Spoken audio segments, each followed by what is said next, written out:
It's hero time.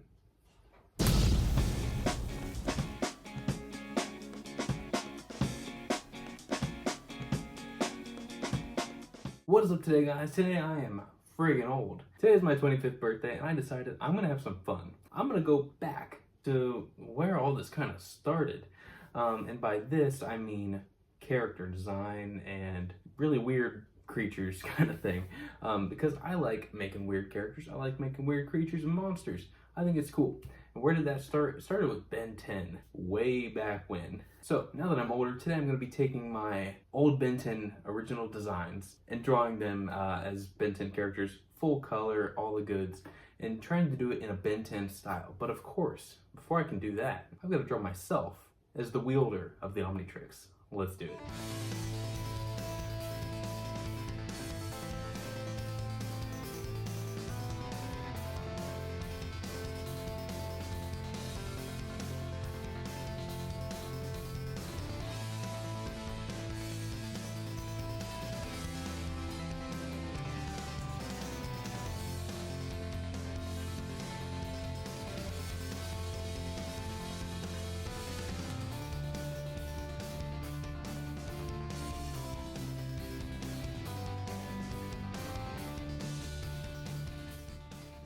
So now let's start talking about my aliens. I have an entire box here of old character designs. And no, it's not exactly one character per page either. But I've rummaged through all of it, and if you stick around to the end, I'll show you a couple of the atrocious ones because they're pretty great. But I've picked out my 10 best. So let's go and start talking about it.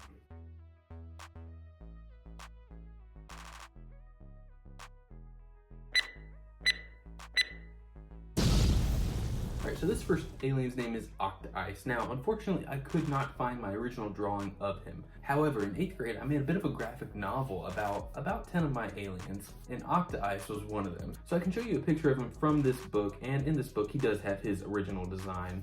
He's just a blob with some ginormous eyes and 8 legs. He's got some knee pads, though he doesn't have knees or elbows for that matter. I then in 2016 redesigned him, trying to give him a bit more of a superhero style to him. And I got this design, which I think is a massive improvement. And this is the style I'm more or less going to go with in my drawing here. I am sticking with the Ben 10 style, so it won't be as detailed, but I turned him into more of an octopus squid rather than just a big old blob, trying to define some features here. And I think he looks awesome. Now, Octyice's powers, as you can probably guess by both his name and appearance, involve water and ice. He is very aquatic. He's an octopus. He can swim and survive in the water, and ice. He can shoot ice. Boom. I don't think that could be more straightforward.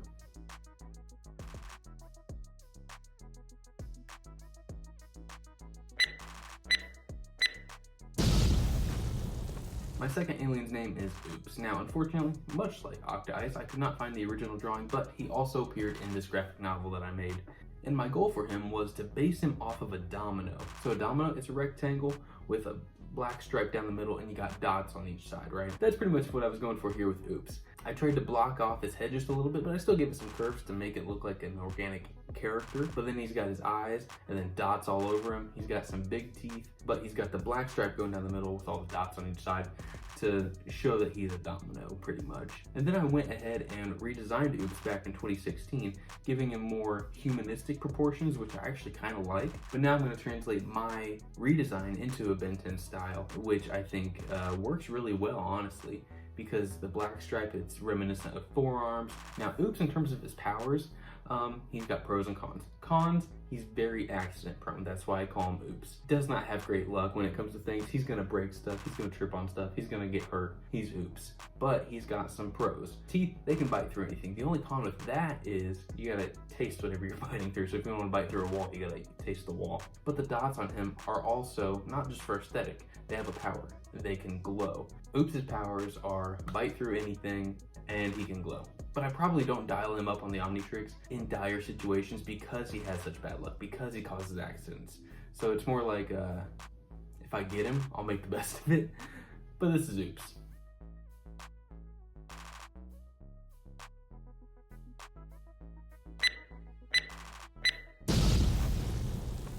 Moving on to the next alien, And I'm gonna stick with the name that I gave him, even though it's not right. His name is Extoplasima, and I was going for ectoplasm, but Extoplasima. And this alien I thought of when my parents started donating plasma, and I was like, oh, Extoplasima, that'd be cool. And I thought plasma was like blood and all that, so that's why his powers are to drain blood, and he's like a vampire kind of, but he doesn't have any of the cons that come with a vampire. He just like takes blood. So he's a very vicious character. But I'm gonna keep a lot of the same design elements. The only thing I'm really gonna change is the placement of the Omnitrix. Right now I've got it on his shoulder, kind of like Wild Mutt, but I'm more or less just gonna try to keep all of the Omnitrix right in the center of the chest, just like they kind of did in Alien Force and Moving On. But I really like the design of Extoplasma. But I gotta be honest, the real reason that he made it onto my roster here is because he's just got such a goofy name. I think it could be super helpful if I ever like turned into him and I find him Vilgax or something like that. But he's just a goofy guy and I like him.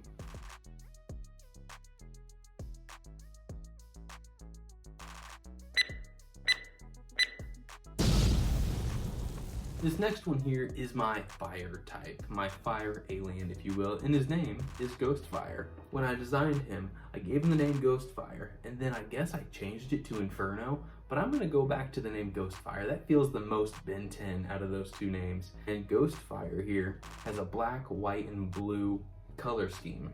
And that's not one that you typically think for fire. It's like what they did with Ultimate Big Chill. Ultimate Big Chill is still cold, but they gave him a fire presence, a fire appearance, if you will, a fire skin. And his whole thing was ice so cold that it burns. And I'm like, man, that's cool. So maybe I like channeled that when I came up with Ghostfire. I was like, Ghost, you know, you're cold, you're dead, but I guess fire. So his powers are fire, specifically white fire, I wrote down, and shapeshifting. So I don't quite know why shapeshifting, but I'm gonna roll with it.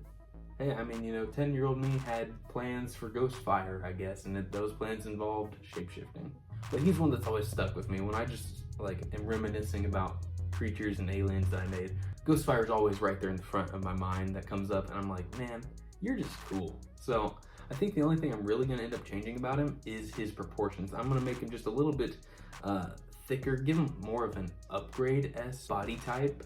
But overall, I'm not changing much about him.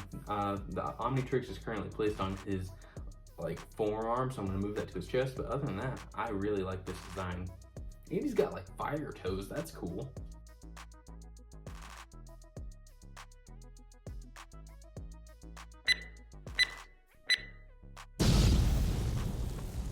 Next up, I've got Dig It or Impact. I gave him both names, kind of like what I did with Ghostfire Inferno, but I'm gonna stick with the name Dig It because, I don't know, sounds cool, he's digging. And this looks like, anyway, a Wild Mutt subspecies, just a different species of Wild Mutt, like we had the two different upchucks. So maybe this is just a different Vulpamancer kind of form. Yeah, but it looks like a Vulpamancer mixed with like whatever Armadillo is. So it's like a digging Wild Mutt. Really cool in my opinion. He's got drills for claws that can then turn into drills themselves. And I wrote on the back of this drawing that he can take both hands, form them together to make a really big drill. So that's really cool. He's got drills on his shoulders, drills on his back toes.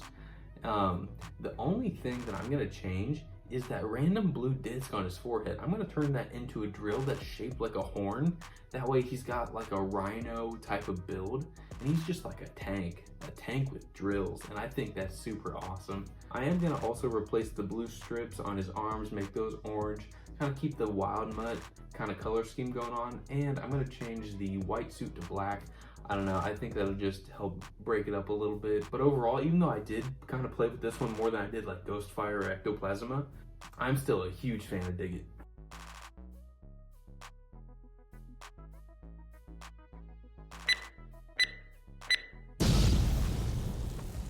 So my next one, I'm thinking, who's gonna be my speedster? Who's my accelerate? Who's my jet ray? Who's my fast track? And going through all my drawings, I didn't have many speedsters, and that's weird because accelerate was my absolute favorite growing up.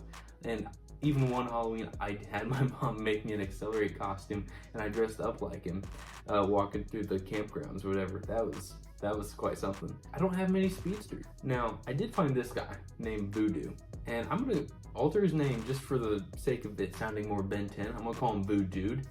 Just like, I don't know, it sounds like a play on I guy, so Voodude. But he is fast, and I also wrote down that he can make things disappear, so there's the voodoo-esque. He's, you know, a little magical. And my thought is maybe I'm moving so fast that it just looks like I'm teleporting. I'm bouncing around all over the place.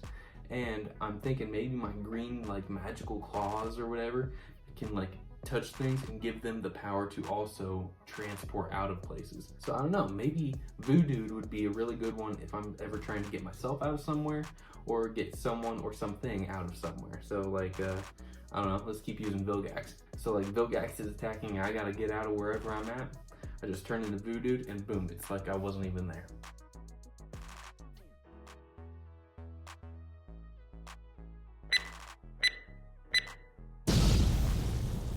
So moving on to the next one, in a similar vein where I wanted my Accelerate, I wanted my Speedster, I also want my Gray Matter. Who's going to be my Brainiac? And that's where I came upon Amnesia.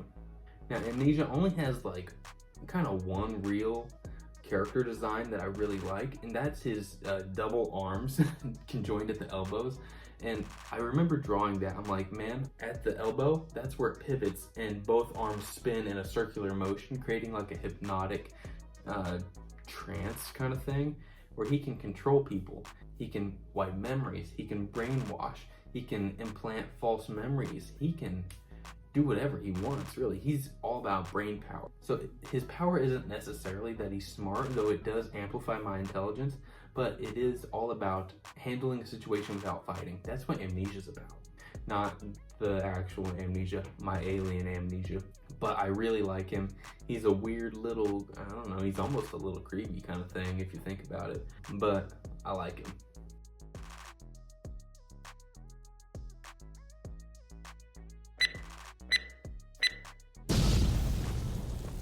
Okay, moving on. We've got Graphic. Now, much like Oops Octyice, couldn't quite find his original drawing, but he did appear in my graphic novel. Ooh, Graphic. So this is him, and his power essentially is to create holograms, to create graphics. Think of him like a Green Lantern pretty much. There's one thing to note about him, and his traps take up his whole head. But he's also got some really cool yellow elements. He's got some awesome pinchers in terms of like the metal claws on him. Now, back in 2016, I did redraw him to give him more humanistic proportions, but then I gave him hands. So his claws ended up just being more like gauntlets that he wore. But in terms of this redesign, this Ben 10 redesign, trying to fit him into the alien format of Ben 10, I'm gonna get rid of his hands and just give him his pinchers back. That feels more Ben 10 to me. But overall, he's pretty cool. He's, like I said, a Green Lantern, create things, create weapons, and I think he's cool. He can create like a mirage and really fool people, or create a big sword and hit people.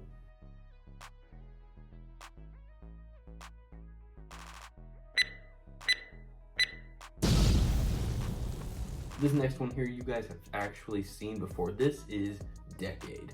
Now, you've seen this design of Decade, but you've not seen what he originally looked like. Again, I cannot find his original design, but he did appear in my graphic novel, and this is him. He was just a skeleton.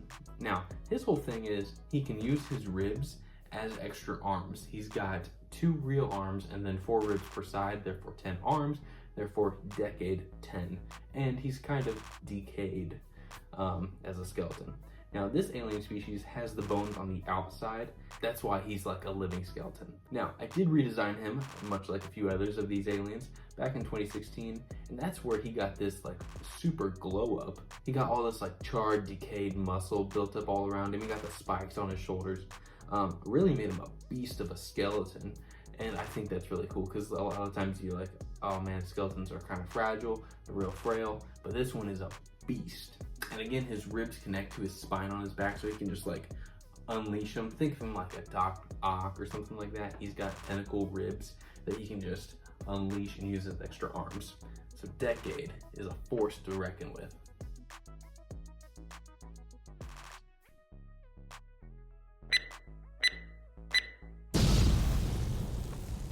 As far as my 10th alien, I wanted a heavy hitter. Who's gonna be my Alien X? Who's gonna be my Way Big?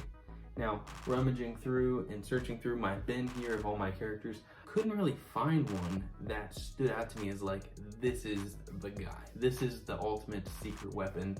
This is the guy I don't dial up and turn into unless I'm in serious trouble. Then I found Labrinth. Now I misspelled his name, but it is what it is. Labrinth, after I thought about it for a while, could be that guy. He could be my heavy hitter. Now the only thing I wrote when I originally drew him was that he's very big. So I've got that going for me. My thought is Labrinth, the living maze, could grow to be so big that he takes over either maybe just the whole area we're fighting in, or maybe he can grow to cover an entire planet, turn that whole planet into a maze, into a labyrinth in which whoever I'm fighting cannot escape. Now, as long as I have master control unlocked, they might just die in the maze. My whole thing would be I can trap them, and then Labrinth can still appear. I can still physically appear in front of them, even though they're still trapped inside me. So it's like I can be in the maze while I am the maze, and I can still fight them hand-to-hand combat-wise while I am still in control of the maze that surrounds them on all sides, above and below as well. So I can fight them from every angle. I am the environment that we're fighting in. I have home field advantage because I am home field. If written well, if described well, if shown well, Labrinth could be a force to reckon with as far as an alien transformation goes. So I think that'd be real cool as my like heavy hitter powerhouse guy I don't turn into very often kind of thing. So that is Labrinth, and that is my 10th alien.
So there it is, guys, my lineup, my 10 aliens. So yeah, I had so much fun going through all this, just looking at all my aliens, looking at all these past designs that I did, and I'm like, this is cool. This is fun. Just reminds me why I started creating characters and why I started creating stories and stuff like that. Now, I did tell you that if you stuck around to the end, I chose some terrible designs. So if you stuck around, here you go. I'm gonna show you a couple. Just prepare yourself. They're great. All right, so kicking it off, we have Furnace, aka tell me you're SpongeBob without telling me you're SpongeBob. Yeah, and Furnace. Oh man, that's just bad on so many levels. Looks like NRG. Then we've got this guy. He's like, just you know, your classic alien with Elvis hair. But that's nothing when you look at this Christmas tree with a race car head.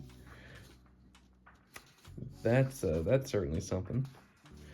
But not as crazy as this alien made up of 5 Wiis and a washing machine. What? I mean, sometimes I don't know what I was thinking. This guy, I'm not sure what he is. I'm thinking those are bananas on his head, banana claws, banana legs. I don't know what this is. Maybe, are these like bottles? I'm not sure. That looks like a bottle, but I don't know what this is. Could be a bottle. Just straight up a lightsaber. Multiple of them. But he glows. Got nothing on Oops, but he glows. This is Bigfoot. And I don't have anything to add on to it. This guy, he's made up of lamps. He also glows. I had a thing for glowing, I guess. Alrighty, this guy is a hot dog with crab legs. So, there's that. Yep, I took time out of my childhood to draw it. That's simply just a penguin. Not, you know, honestly, out of everything we've just seen, this is the most realistic to be an alien. We did have SpongeBob earlier, now we have Squidward. And, I suppose I tried to just convince myself I was doing it. Like, coming up with my own character, but, I did indeed draw Squidward. But this here is simply just an angry, I guess, speaker. Yep. And then this one, okay, so this feels like it probably could have been something in like Omniverse. Maybe, I don't know. It's just a weird alien with way too many muscles, and all this going on with hair that is able to punch. So I feel like maybe this alien lives on the same planet as like Molestache or something. I don't know. And then this is just a Pepsi can with, it looks like old flip phones as the head and limbs. Literal brand sponsorship right here. Yeah. If you guys enjoyed this video, let me know down in the comments below. And if you want me to do maybe a part 2 of those really terrible designs, let me know. Or a part 2 where I design aliens as I am now. So brand new aliens, ones that are not in this bin, ones that I have to come up with. Let me know if you want that as well. That's pretty much it for this one, guys. If you guys would, please like, comment, share, subscribe, and I'll see you guys in my next video. See you guys later.